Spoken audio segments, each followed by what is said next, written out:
cerita sebenarnya sih hampir ketabrak bus listrik di tahun 2018 di kampus Stanford.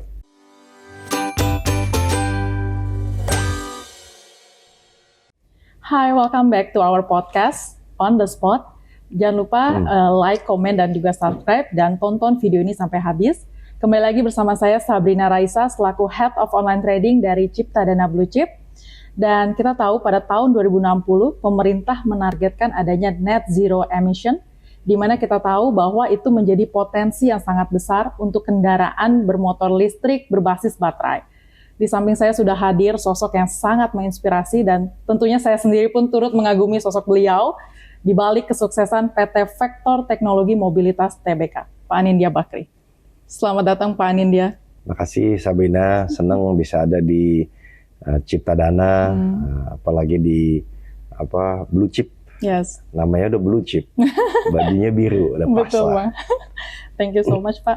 Nah, mungkin kita sebenarnya pengen ngobrol santai sih, Pak. Yeah. Kita pengen tahu sebenarnya kan tadi sebelumnya di awal aku sudah mention bahwa di 2060 ini pemerintah menargetkan adanya net zero emission. Yeah. Dan ini tentunya menjadi potensi besar. Nah, yang saya baca, Pak, Vektor ini menjadi salah satu pioneer lah, Pak, untuk kendaraan bermotor listrik. Gimana awalnya Pak Anindya bisa kepikir gitu, Pak, untuk jalanin bisnis ini, Pak?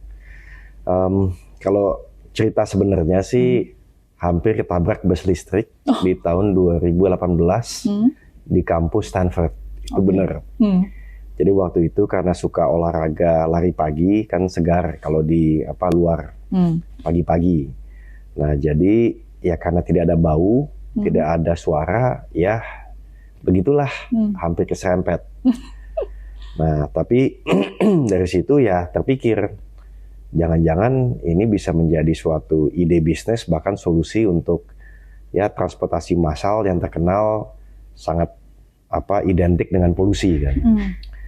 Nah, jadi dari situ saya cek berapa sih banyaknya bus di Indonesia. Ternyata di Indonesia itu ada 200.000 bus, di Jakarta aja 10.000. Untuk gambaran 10.000 itu sama besarnya dengan sepertiganya Inggris yang kita kenal dengan segala macam double decker bus dan lain-lain. Jadi 10.000 itu cukup banyak di Indonesia. Nah, banyak yang mengatakan 10.000, wah dibandingkan motor misalnya 120 juta atau mobil yang produksinya sejutaan setahun itu nggak besar. Tapi kalau kapasitasnya 60 dipakai setiap hari itu jadi besar. Kayak contohnya bus kita saja yang sudah 52 ada di Transjakarta itu sudah beroperasi selama hampir setahun dan membawa 10 juta orang. Jadi banyak jumlahnya. Jadi kita lihat bahwa memang yang namanya kendaraan listrik mulai dengan public transportation bisa memecahkan banyak masalah. Yang pertama jelas dari sisi kemacetan, yang kedua dari sisi polusi, dan yang ketiga juga dari sisi ini suara, dan yang keempat karena memakai listrik jumlah subsidi daripada diesel pemerintah menjadi lebih sedikit, dan untuk yang mengoperasikannya itu 85% lebih rendah. Jadi saya lihat mungkin cinta pertama electric vehicle di Indonesia itu mungkin justru terjadi di bus. Nah, saya pikir ya sudah, kita coba deh fokus kepada bus listrik. Tapi terakhir juga industri ini industri yang baru dan butuh research and development yang besar. Sehingga kita ingin bermitra dengan orang yang sudah malang melintang. Nah, mitra kami BYD ini memang kami kenal dari zaman 15 tahun yang lalu waktu jualan baterai buat handphone. Nah, sekarang sudah menjual baterai ya untuk mobil, bus, dan truk. Nah, kami pikir yuk kita mulai dari bus listrik. Mungkin saya mulai dengan itu dulu deh. Oke, mungkin follow up question Pak. Untuk BYD dan China ini kan dari China ini kan belum lama juga ada kesepakatan MOU Pak ya dengan Indonesia. Berarti itu menjadi sentimen positif Pak untuk Vektor. Iya, ini dulu ya. Oke. Dan ini mungkin buat teman-teman yang nonton ini salah satu produk dari Vektor ya Pak ya. Jadi nanti saya jelasin kalau ada waktu makna daripada Vektor dan juga ini contoh busnya yang mungkin boleh bisa sih, Pak. dilihat. Mungkin maknanya apa nih Pak? Kalau boleh tahu Pak. Jadi Vektor itu karena saya latar belakangnya insinyur, itu artinya magnitude times direction. Jadi istilahnya skala versus arah gitu. Itu kalau di fisika tuh kita belajar waktu kecil kan, vektor tuh artinya itu. Nah, kenapa magnitude? Ya, Indonesia ini kan punya semuanya. Nah, di atas tanah punya ya semua untuk renewable energy adalah dengan teknologi. Mau solar, mau wind, mau tidal, geothermal, apa juga bisa. Di bawah tanah dia punya critical materials. Jadi kayak atau minerals. Apa juga ada dari sisi nikel, copper, zinc dan lain-lain. Nah, di sekeliling kita itu ada biodiversity yang orang banyak lihat dengan forest yang begitu banyak, peatland, mangrove. Jadi magnitude Indonesia ini untuk menjadi istilahnya electrostate. Kalau dulu kan Saudi Arabia kan petrostate, ini electrostate itu bisa dicantangin lah. Directionnya udah jelas, arahnya kan ke net zero. Tadi disampaikan 2060 atau lebih cepat. Nah, bagaimana kita bisa menyampai sana? Bukan saja sampai-sampaian, tapi membawa kesejahteraan buat masyarakat luas. Karena ini adalah industrialisasi hijau, yang tentu akan membawa bukan hanya segelintir pengusahanya, tapi juga stakeholder, bahkan juga ya UMKM pun bisa terlibat. Jadi mimpinya tuh faktor seperti itu, dan siapa tahu faktor itu juga bisa membawa victory ya, kemenangan. Jadi itulah sekali. kalau background dari faktor ya Pak. Ya. Nah, terkait dengan model bisnis Pak, sebenarnya seperti apa sih Pak model bisnis dari faktor? Nah, nanti dari model bisnis saya jawab tadi ada pertanyaan yang mengenai di Cina minggu lalu ya. Betul. Nah, model bisnis faktor itu sebenarnya cukup sederhana. Faktor itu didukung suatu perusahaan namanya Bakri Auto Parts yang sudah 47 tahun malang melintang untuk membuat auto parts ke commercial vehicle. Maksudnya seperti truk lah contohnya. Nah, jadi 47 tahun ini kita sudah belajar benar bagaimana membuat misalnya disc brake, flywheel, berbagai macam auto parts yang dipakai oleh brand-brand besar. Bahkan kita melayani hampir 90% dari pangsa tadi, commercial vehicle di Indonesia. Nah, jadi dan untung pula perusahaannya. Jadi benar ini suatu yang tidak bisa tiba-tiba istilahnya ujuk-ujuk langsung mau laksanakannya. Nah, tapi di era sekarang kita juga pengen naik kelas kan. Sehingga kita ingin berkecimpung di electric vehicle mulai dengan bus tadi. Jadi sebagai distributor. Tapi ujungnya kita juga pengen menjadi produsen dong. Karena kalau kita lihat ada suatu perusahaan di India 45 tahun yang lalu udah bikin truk. Dari bikin truk jadi truk listrik, sekarang sudah bisa beli perusahaan mobil luxury di Inggris. Begitu juga ceritanya ada suatu bus biasa dari 45 tahun yang lalu di India beli perusahaan bus di Inggris, grupnya pun menjadi besar sekali. Jadi Indonesia selama ini merdeka kok nggak punya brand daripada bus dan listrik, apalagi zaman electric vehicle. Jadi disinilah kita merasa bahwa model bisnisnya selain daripada distribusi, fokus juga sebagai produsen. Dan ini bagus untuk juga mengindahkan aturan pemerintah untuk ada TKDN, taraf kandungan dalam negeri. Dan singkat kata adalah industrialisasi di Indonesia. Nah, jadi inilah yang kita ingin kedepankan, dan pangsanya sangat besar. Nah, minggu lalu karena sudah bekerja sama dari sisi bus, udah 5 tahun kita bekerja sama, dan mudah-mudahan kita akan bikin fasilitas untuk truk di Magelang. Ya. Nah, pemerintah menyambangi BYD untuk mendiskusikan mungkin ke depannya selanjutnya adalah mobil listrik. Nah, tentu diskusi itu antara dua belah pihak untuk memikirkan insentif apa yang dibutuhkan supaya Indonesia ini juga bisa menjadi pusat produsen passenger car daripada BYD. Jadi bisa dikatakan bahwa dari model bisnisnya trading dan juga manufacture. Betul. Betul ya Pak ya? Betul. Oke, nah mungkin aku ulas sedikit Pak secara fundamental. Kalau aku baca top line dan bottom line dari Factor ini kan di 2 tahun lumayan membaik Pak, makin bagus terus gitu Pak. Boleh cerita dikit nggak Pak? Yang pertama-tama, satu mungkin kita cerita keluar dari COVID untuk bisa menghasilkan dari revenue 300-an miliar menjadi di atas 1 triliun itu kita bersyukur lah. Ya. Apalagi 1 triliunnya itu tahun 2022 sudah ada komponen daripada bus listrik itu. Sehingga memperlihatkan kepeloporan atau pionir tadi sebagai first mover advantage. Nah, tapi kita juga melihat selain daripada jumlah revenue yang meningkat sangat signifikan, ialah kedepannya komposisi daripada bus listrik dan nantinya truk listrik itu akan lebih besar lagi. Dan net income margin ini sangat penting. Artinya kalau kita bilang faktor itu sebenarnya startup kan. Ya.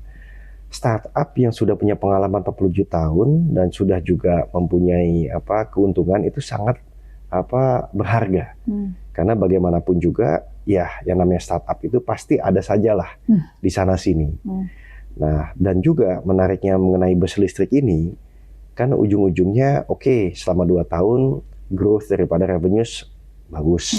Tapi kedepannya seperti apa? Betul. Market potensinya seperti apa? Nah, ngelihatnya sederhana aja. Bahwa yang namanya bus listrik tadi kita bicara di Jakarta ya ada 10.000. Dan 10.000 ini mesti selesai elektrifikasinya paling lambat 2040. Jadi kalau misalnya dihitung taruhlah sekitar 15 tahun ya kan. Nah, itu jumlahnya tuh istilahnya bisa 600-700 per tahun hanya dari Jakarta saja. Nanti isunya bukan marketnya ada atau tidak ada, karena memang STNK pun sudah tidak bisa diproduksi mungkin di 2040 yang non-EV. Tapi isunya bisakah kita memproduksi dengan harga yang efisien? Nah, inilah yang kita coba kejar dengan membuat pabrik atau manufaktur tadi. Dan satu lagi, 10.000 itu hanya di Jakarta. Bisa bayangin, seluruh Jakarta tuh seluruh Indonesia tuh 200.000. Hitungan saya 200.000 itu mungkin angkanya tuh 400 triliun revenues yang bisa di capture sampai 2040. Kalau benar bahwa semuanya ini memang tujuannya ke arah sana, yaitu elektrifikasi. Dan ini baru bus, ya kan. Kalau kita bicara truk, tadi bus kita bicara 200.000 kan, semestanya. Truk itu menurut saya ada 5,5 juta. Setiap tahunnya 100.000, 110.000 malah. Ya artinya itu pangsa pasarnya mungkin 5.500 triliun tuh, 5,5 juta ini untuk truk di Indonesia. Yang sama 2040 itu juga mesti ada suatu elektrifikasi. Jadi saya lihat isunya nanti bukan saja untuk growing dari sisi sales, karena memang one way traffic semuanya pengen untuk lebih baik dengan tadi kemudahan-kemudahan di sana sini. Tapi isunya can we produce? Apakah kita hanya sebagai distributor saja? Nah itulah yang menjadi upaya faktor. Karena itu pula tagline-nya kan Indonesian born global contribution. Karena siapa tahu kita juga bisa memberikan kontribusi dunia.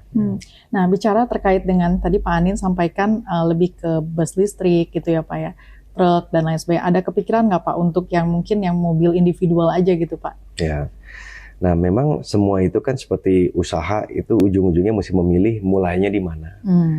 Ya kita bercandanya mulanya yang nggak terlalu susah dulu. Buat kita nggak terlalu susah. Mungkin buat orang lain terbalik gitu kan. Nah yang paling penting adalah infrastruktur daripada electric vehicle itu yang paling penting. Nah infrastruktur daripada electric vehicle itu di Indonesia kan sedang berkembang. Terutama charging station. Nah sampai ini sudah berkembang tentu akan ada tantangan-tantangan sendiri. Karena ini kan chicken and egg. Tapi enaknya misalnya kita bicara 52 bus kita ini, itu sekali charge bisa 350 kilo. Sedangkan di Transjakarta, dan Transjakarta ini adalah bus rapid transit yang terpanjang di dunia. Itu pun cuma 250 km. Jadi muter sehari, kurang lebih ya, masuk ke deponya, di charge 1,5 jam, jam 11 malam, jam 12.30 udah selesai lagi, bisa dipakai besoknya. Dan yang kita lihat memang luar biasa ini busnya, cukup tahan banting. Jadi selama setahun kita coba ya, itu tidak pernah ada insiden, tidak pernah ada denda, walaupun tadi membawa 10 juta orang dan menghemat 5.500 kg CO2 kalau nggak salah. Ya. Jadi a lot of benefits gitu. Ya saya rasa fokus di bus dan truk is a good bull's eye strategy gitu. Nanti sembari dengan insentif pemerintah di mobil, truk, mobil dan motor. Nah, itu mungkin bisa kita jajaki juga. Tapi yang penting let's build a scalable business, profitable, and focus on what we know best, yaitu commercial vehicle dan heavy mobility. Dan satu lagi, jualannya juga B2B dan B2G. Jadi lebih aman ya Pak? Paling nggak kita bisa memanfaatkan relasi yang sudah ada. Kalau B2C kan memang suatu yang baru ya. Pak, terkait dengan seberapa confident Pak Anin terhadap sustainability city Pak, khususnya di ibu kota Jakarta, karena baik juga pihak-pihak yang ingin juga mengurangi net zero emission ini kan Pak. Kira-kira gimana Pak? Saya rasa yang paling penting ya ditanya tentunya ininya ya, masyarakatnya. Nah, ide daripada bus listrik ini kan karena kita bertanya kepada masyarakat. Di tengah COVID di mana budget pemerintah daerah dipotong 60% dan sisanya fokus kepada COVID, apa yang mereka inginkan? Selain keselamatan adalah langit biru. Jadi semuanya mendambakan langit biru, apalagi kendaraannya ini juga istilahnya tidak berbau, membantu menyegah macet, dan ini merupakan suatu benefit yang bukan saja identik dengan Jakarta. Semua daerah tentu sangat menginginkan pemimpinnya dan juga istilahnya penduduknya. Nah, tinggal kapan mereka siap. Untungnya Transjakarta itu dia sudah dibentuk oleh pemimpin di Jakarta supaya strukturnya sudah masuk. Jadi ada istilahnya pemerintahnya, ada Pemdanya, ada operatornya, dan ada teknologi provider seperti kitanya. Oke. Nah, bicara ini Pak, kalau misalnya kita lihat ke depan gitu Pak, kan tadi udah disampaikan banyak sekali ibaratnya peluang-peluang bisnis dan lain sebagainya. Kalau bicara kendala Pak dalam menjalankan bisnis ini, apalagi Vector ini sebagai pioneer gitu, ada nggak sih Pak, misalnya mungkin terkait regulasi pemerintah atau dari posisi internalnya sendiri, seperti apa Pak? Kendala regulasi itu akan sangat inherent ya dengan pelopor gitu ya. Jadi pertama-tama kita 2018 waktu saya cerita tadi hampir tertabrak bus di kampus Stanford. Waktu balik ke sini kita semangat, kita bawa 2 bus untuk contoh. Semua senang, kita bawa ke Bali untuk IMF World Bank ini conference. 2019 kita ke sini tidak bisa bikin STNK, sama sekali nggak bisa. Kalau nggak bisa pakai STNK, ya nggak bisa melantai. Kenapa nggak bisa bikin STNK? Karena 2 hal. Yang pertama, ya tidak ada silindernya kan. Jadi engine capacity-nya nggak ada, cc-nya nggak ada, dan tidak ada suaranya, jadi tidak ada decibelsnya. Nah, karena itu tidak bisa bikin STNK. Nah, ini yang menyebabkan kita berpikir ya kita mesti pandai-pandai melobi ke pemerintah melalui Kadin, ya kan.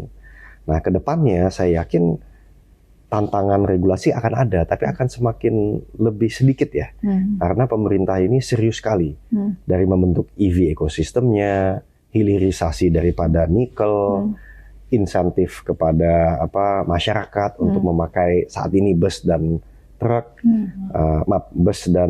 mobil dan sepeda motor, bus dan truk sebentar lagi mudah-mudahan. Nah, terus juga upaya untuk meningkatkan TKDN, taraf kandungan dalam negeri. Ini membuat kelihatannya sih tantangan bakal ada, tapi sedikit lebih baik daripada urusan regulasi sebelumnya. Tapi tantangan itu bukan hanya regulasi. Yang kedua adalah tantangan berapa cepat kita bisa meminta pasar siap mengadopsi ini. Dan kadang-kadang bukan semata mereka mau atau tidak mau, tapi intinya semua ini kan ada prosesnya. Mesti ada proses tendernya, proses kebijakan dari pemerintah daerah, ada pengalokasikan budget, tapi arahnya sih udah tidak bisa diperdebatkan terlalu banyak karena memang semuanya menginginkan energi transisi, dekarbonisasi dan net zero dan lain-lain ya. Jadi lebih ke arah support lah Pak ya sebenarnya ya.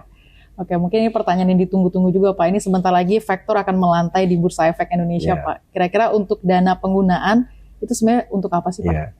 Kita sangat sederhana. Detailnya ada tentu di prospektus, tapi singkat kata dananya hampir seluruhnya untuk membangun pabrik. Singkat kata seperti itu. Ada yang tentunya buat operation expense ya, tapi untuk bangun pabrik. Kenapa? Karena kalau kita lihat di dunia ini kan Vector ini tidak istilahnya membuat sesuatu yang belum terbukti di tempat lain. Dua hal yang membuat perusahaan-perusahaan besar gitu ya di EV itu berhasil, itu yang pertama adalah mereka mempunyai teknologinya. Dan yang kedua, mereka bisa membuat harganya itu terjangkau. Nah, teknologi kita tidak mencoba-coba karena ini adalah rocket science.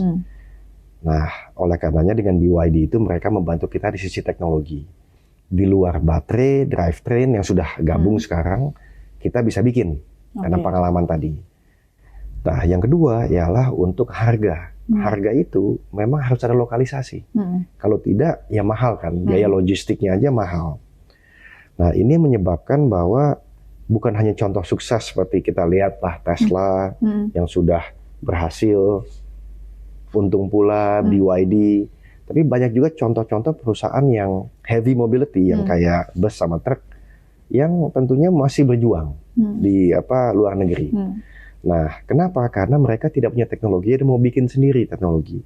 Ini nggak gampang, ya kan? Dan yang kedua, sesudah membuat teknologi itu mesti harganya terjangkau.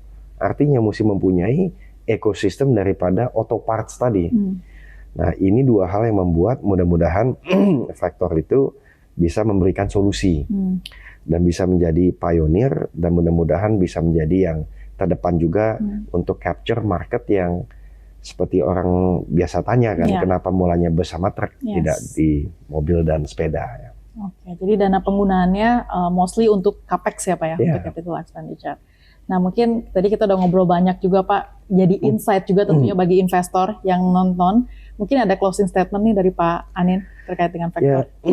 Saya rasa pada akhirnya kan why investing di Vector kan. Betul.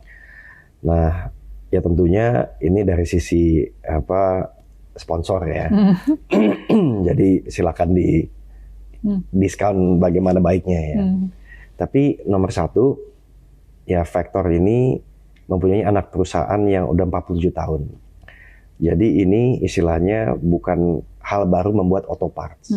Sedangkan mimpi besar kami ialah memproduksi bus dan truk. Jadi kasarnya tidak diproduksi hanya baterai dan drivetrain. Dan perusahaan ini juga menguntungkan. Yang kedua, BYD ini adalah perusahaan electric vehicle terbesar di dunia. Yang kami sudah kenal selama 5 tahun, mulai dari bus dan listrik, sehingga paling tidak kita tidak coba-coba mengenai teknologi. Dan untuk ditesnya itu, karena ada crash test, electromagnetic test, dan yang ketiga juga ada yang misalnya sound test ya. Sehingga bukan berarti kita nggak bisa coba-coba, bisa, tapi akan makan waktu. Yang ketiga, kita melihat cara kerja kita kolaborasi. Kita berkolaborasi dengan operator di Transjakarta, dengan Transjakarta sendiri, dan dengan PT Trisakti untuk membuat di Magelang itu alat produksi dan juga kawasan produksi. Nah, sehingga kalau ditanya dengan begini, capex memang ada, tapi bisa dibayar balik dengan waktu yang tidak terlalu lama mudah-mudahan. Dan yang keempat, dalam kita mencapai suatu misi untuk net zero ini, nggak mungkin sendiri-sendiri, mesti sama-sama. Nah, dengan upaya ikut dalam IPO Vector, mudah-mudahan suatu saat ya seluruh bus dan juga truk bisa lebih carbon emission-nya sedikit. Nah, terakhir saya mau kasih ilustrasi sedikit. Boleh, Pak. Nah, di Cina itu pada suatu titik pembelian daripada bus listrik itu 2010 400.000 setahun bus. 75% itu diesel, 25% gas. 400.000. 2022 jumlahnya 800.000, 2 kali lipat. Tapi hanya 20% yang diesel dan gas, sisanya EV. Nah, kita bisa bicara mengenai ya waktunya, timingnya, size-nya, tapi arahnya itu udah jelas. Nah, itulah yang kita juga memberanikan diri di grup kami yang juga memang terkenal karena ada 3 gen kan. Gen pertama industrialisasi. Kita memang sudah biasa industrialisasi dari zaman tahun 42 dengan steel pipe ya. Yang kedua, kita juga udah biasa untuk bermain di energi. Memang mulanya masih fossil fuel, emang kenyataan. Tapi ya kita juga pengen ada transisi kan. Dan yang ketiga, ya kita juga mempunyai pengalaman di sisi digitalisasi dengan telekom, media dan teknologi. Karena kendaraan listrik ini satunya itu ada 3.000 chips. Jadi ini ilmu digitalisasi ini juga mesti ada.